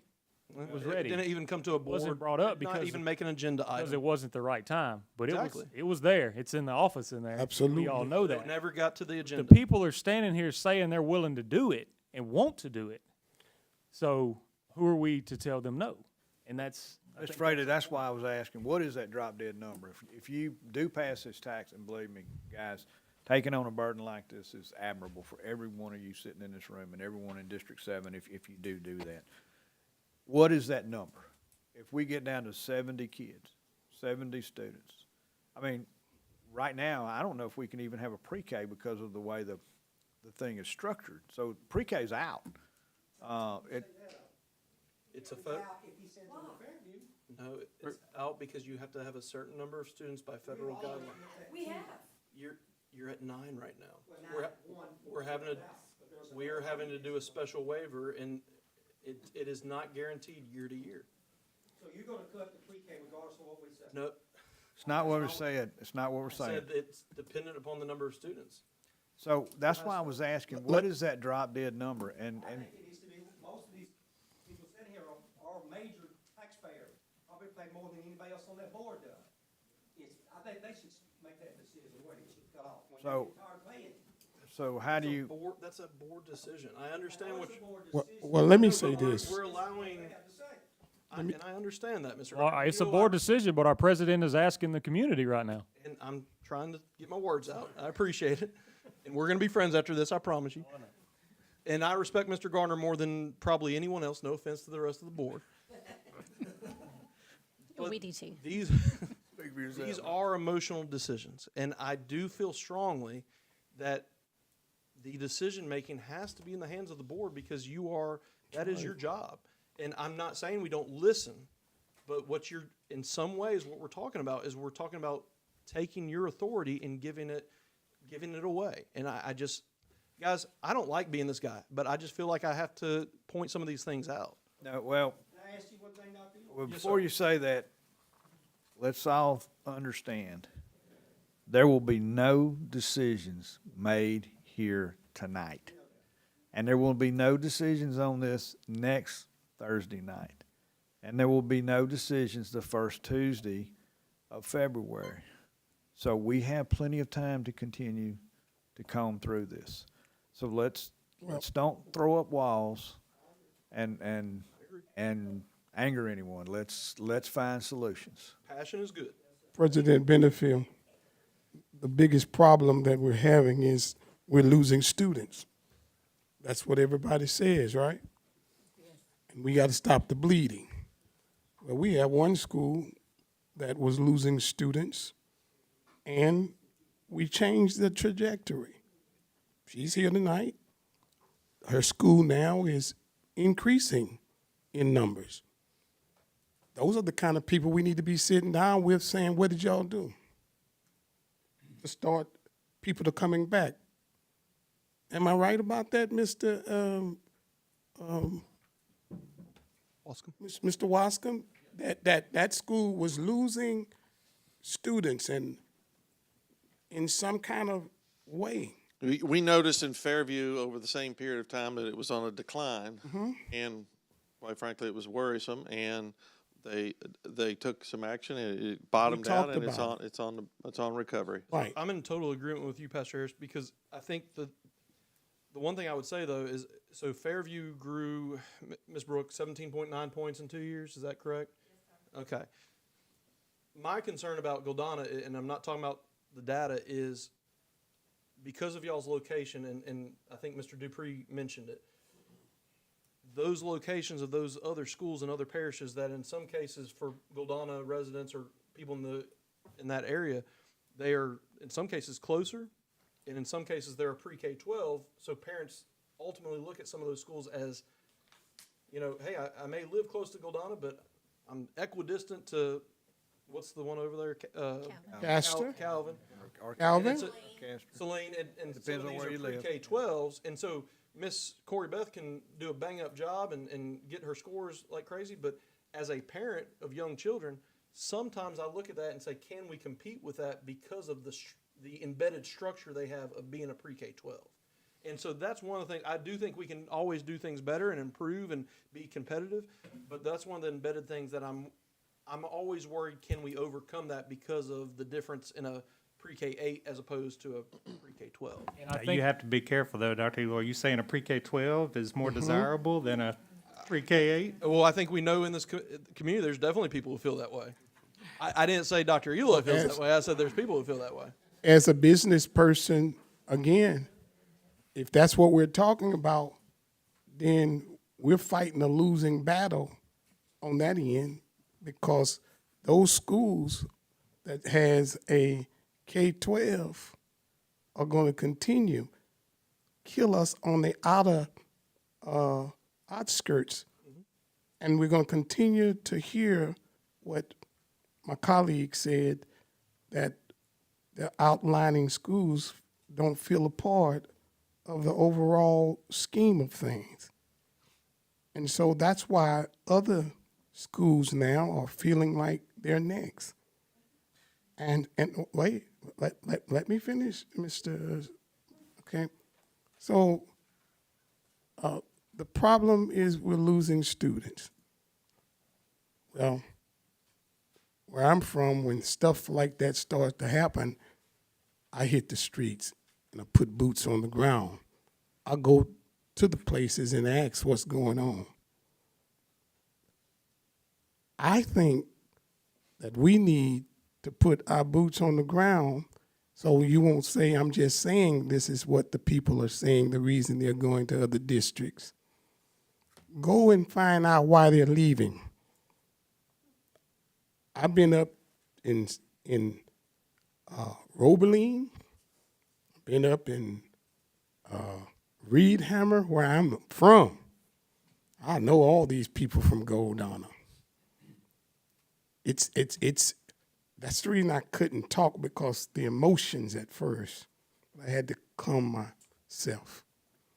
But at the end of the day, if we don't find out why these people are leaving our district, then Lakeview or Campty, where I came from, they're going to be next.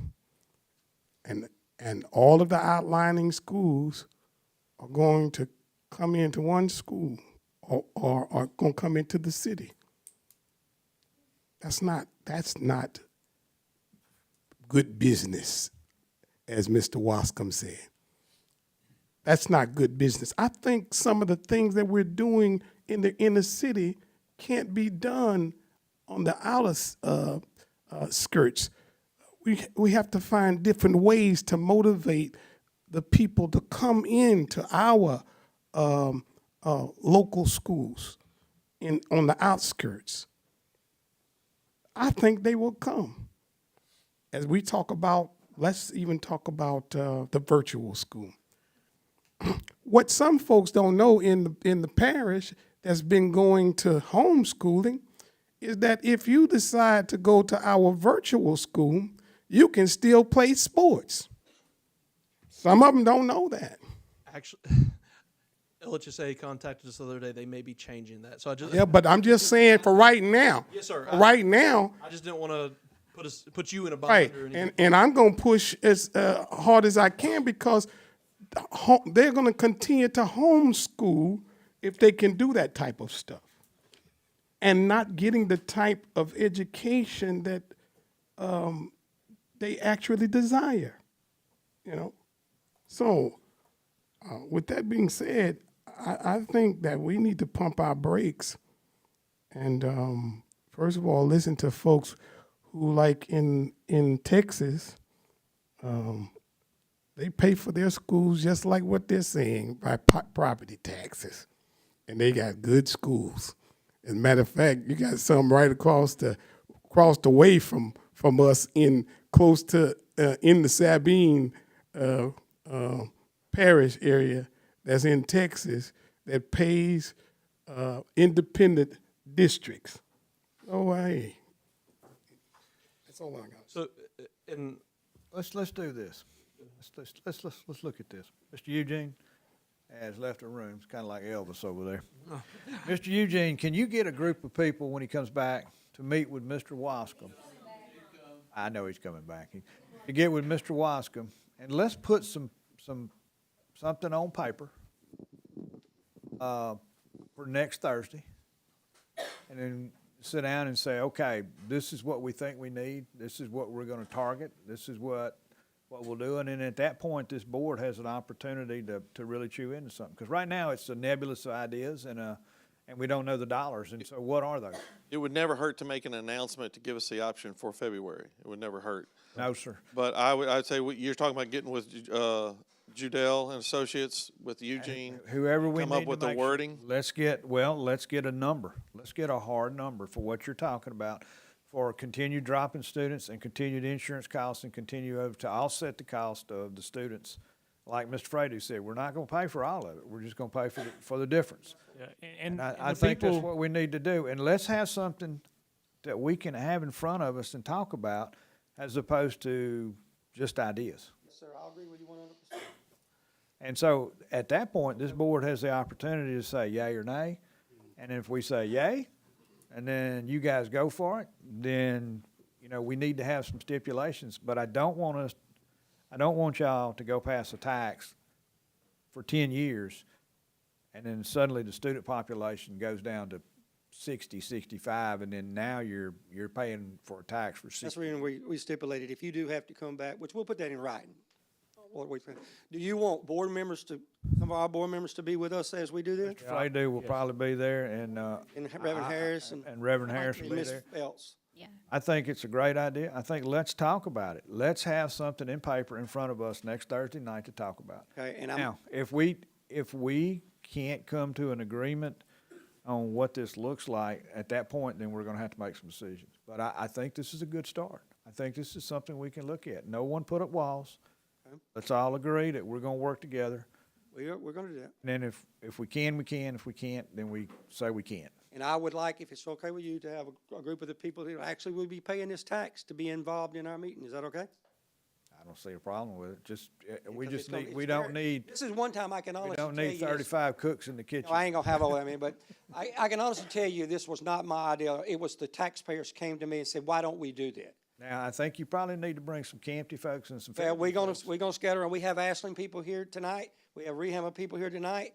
We'll get some from the Campty area, and just come together and leave whenever we can do that. I'm okay with that. Yeah, we do need to move fast. Absolutely. You Doing tomorrow, Lee. You tell me when you can meet, and we'll do that. Tomorrow tomorrow morning's open? Tomorrow morning, all day till lunch. I had 2 cancellations. So is that moving fast enough? Yes, 10 o'clock tomorrow? Can you be here? I'll be here. Can you? I think so. I'll text you. Take a day off. Okay, Miss Gale, and any of you other people can be here, Mr. Dupree? All right, where do you want to meet? Where do you want to meet? In the superintendent's office, can we do that? Or even in here? Uh, We'll do it in here if it's all right with y'all. If you've got access to both the smart board in there and here, so you can move things around. And one more comment, I do want to thank you all for taking time to listen to us, and you have really done that.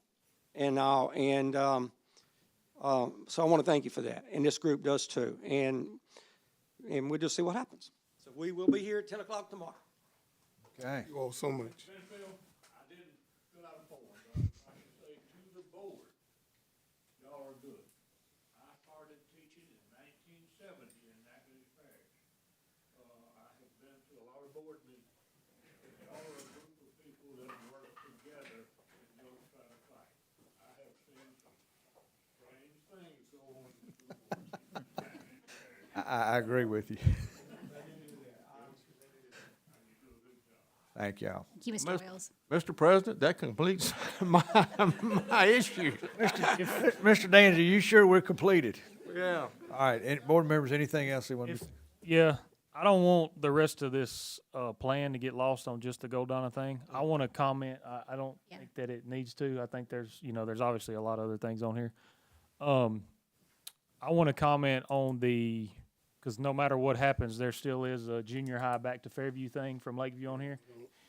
And I'm on the fence with that. I do understand what the superintendent's saying about creating a community atmosphere and holding on to those kids through 8th grade at one building, and I do think it's a good idea.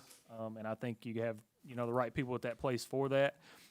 I will throw this out there. I'm a sports guy, and Lakeview is bumping down from 2A to 1A. And at a 1A school, you don't have a lot. You have your sports programs and your extracurriculars is what you have. With having that junior high there at Lakeview, they have the opportunity for their junior high to play up varsity and things. And the girls basketball team is a very good team. They have been the past 4 or 5 years, and they've had a 7th grade. She started as a 7th grader. She's a junior now. And when she was 7th through 9th, she had another buddy with her who was the same age as her, and they were able to start varsity, made a run at a state championship together and stuff. So, a football team with low numbers, they can move 8th graders up. The ROTC there, they had mentioned to me something about getting the junior high involved at some point. So I'm not saying I'm totally against that option, but I am hesitant because I think that plays a key role. So I know that he's talked to some coaches. I've talked to them too, and they want what's best for the long-term goal of Lakeview, and I think that he has that in mind. But I think that is something we need to think about for a 1A high school. Well, you mind? No, go ahead. I'll talk. I don't disagree because I'm not one of those people that's like, academics only, because I think they can both. Academics can improve athletics can improve academics, and then Lord knows, let's throw some band in there too. The thing I'm looking at is when we talk about Lakeview, and I'm sure a lot of these parents would attest to this about their concerns about Lakeview because I've heard that mentioned. The things I hear most often are the discipline, and then I would say secondary actually to the discipline is the academic product that's being provided at Lakeview. Now, first I'd say, well, Lakeview is a B, which I don't think a lot of people know that, but they are a B. And so that's nothing to scoff at. But I think, and y'all, I don't mean this as a negative about junior high kids, but it's just the truth. The majority of our discipline issues at Lakeview 100% are starting with the junior high. And you might say, well, are we just, robbing Peter and paying Paul going to have discipline issues at Fairview? Well, something happens when they move from one school to the next, because as 6th graders, I'm not saying they're, the best, but there's a culture there. They're a little more under control, and we feel like culturally they fit there. So we feel like, first off, pulling that junior high away, you'd get better discipline at Lakeview, which I'm sure all of you at some point have talked about discipline at Lakeview. The second piece is when Pastor Harris talks about being more competitive and everything, the biggest piece in competitive for a school is to show that we are producing a better product. You know, Natchitoches Central this year is going to be an A.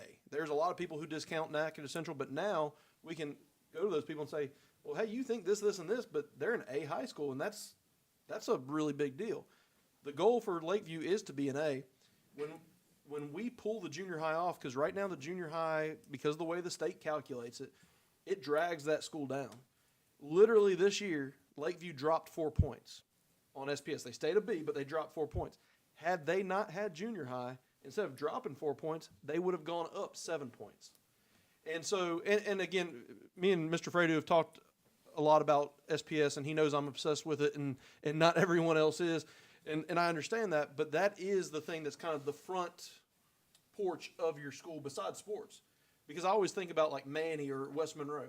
Manny and West Monroe weren't necessarily great schools, but you had Don Childs come and do something great at West Monroe, and football came first, and then all that other stuff. So if we could do something like that at Lakeview where we get a good feeder from Fairview, and then you get a good athletics program, not just in basketball, because Lord knows they're number one right now, but with the football and everything, I just think it'd be a home run. But, you know, I know there's going to be a lot of opinions about that, but those are the reasons I have right now. And Mr. Nicholson, I think you actually worked there whenever it's been a different.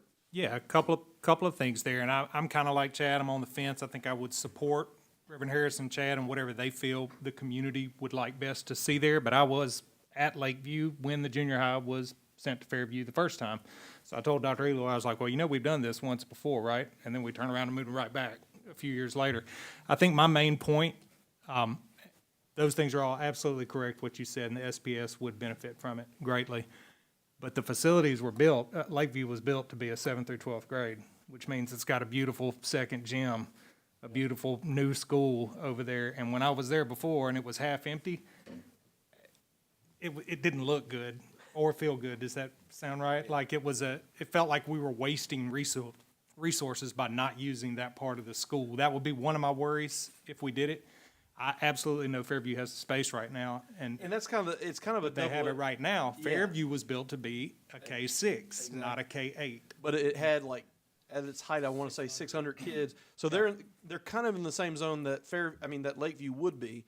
Either way, someone's going to have space. And would those junior high kids for sports then have to get on a bus and travel to Lakeview to practice and to play and to, when the field is right there, when the kids are, those are just, I'm not saying I'm against it totally, but those are things I think we should think about, right? Like, Yeah, for sure. whether they have to drive to practice after school instead of being right there, those types of things. When the facilities were built for that. And if it were to happen, I mean, you know, some of the ladies from Fairview are here now. There has to be, I don't do personnel, but there has to be some male figures, you know, at that school if the junior high goes back. Well, we are an There has equal to opportunity be- employer, but we would make sure that there is a diverse. I don't hire, so I can say that. I'm going to say it, but I'm just telling you, it's got to be done because, I mean, that's the truth. I think that we should make an effort to work to try to improve those specific problems that we're having at those schools. Because when you start talking about making that type of change, it's affecting the student morale, the employees' morale, and you know, it affects the student, it affects the parents. So I think we need to take all that into consideration when we're talking about a move of that nature. And then what are you gonna do with the space when you move all those children? It's sat half empty for years at Lakeview. Is there a way, Seems unfair, obviously, in my opinion. the Goldana stuff is what's been on my plate and on my mind for the past, you know, few weeks. With the junior high thing, is there a way to, you know, poll? Can we do some kind of poll? Can we poll parents that are in that area on their opinion on that?